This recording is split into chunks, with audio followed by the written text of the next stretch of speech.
Hello everybody, this is Greg Clevin with Sun on Sports, your host and moderator today. Mike, what stood out for you in that state boys hockey tournament?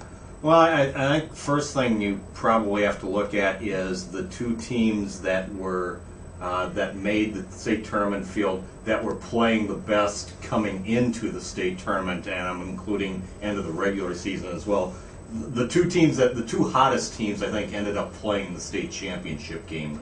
Eden Prairie had been playing exceptional hockey since the first of the year, and Moorhead had suffered through an 8-game losing streak against a really difficult schedule and finally found their stride. We had said on this show last week that not to be surprised if Moorhead gave Edina a tough game, and turns out that that's what happened. On the Class A side, I can't imagine that anybody was too shocked that Breck and Warroad met in the state final. I mean, Breck obviously has been a powerful team in Class A for years. They're very deep. I think there were some questions about Little Falls in terms of who they played to amass their undefeated record, and it certainly looked like they were exposed a bit by Breck in the semifinals. But in Class A, not a surprise to see the teams that made it to the finals, and then it's basically a coin flip. Yeah, and in that game, the score will indicate that it was, a lopsided game in Breck's favor. They scored a couple empty netters. Two of them went in the empty net, and Warroad outshot them by about 10 and really controlled play from about midway through the second period on. The difference with Breck is they were just able to score when they had the opportunity to score, and that's kind of been their thing. Since I think their last loss was a 1-goal loss to Wayzata in the semifinals of the Schwann Cup of the Silver Division. They didn't lose in 2009. They really had a fantastic run, and they capped it last week, winning that thing.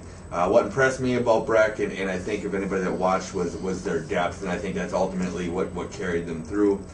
They really had 3 lines that they could send out there and score, and all 3 of them could skate and move the puck. And you could tell that they've been playing together as units for a while with the cohesiveness they showed on the ice.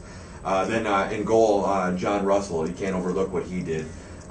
He after this first period of the section final against Mound West Tonka, he went, I think, 6 full periods without giving up a goal, and then got beat late in the third in the semifinals in what was a 6-1 win over Little Falls. And then he was really the difference, I thought, in the championship game. He had a couple 3-4 saves, point blank, right on the doorstep type saves that really, shut down any momentum Warroad was trying to build.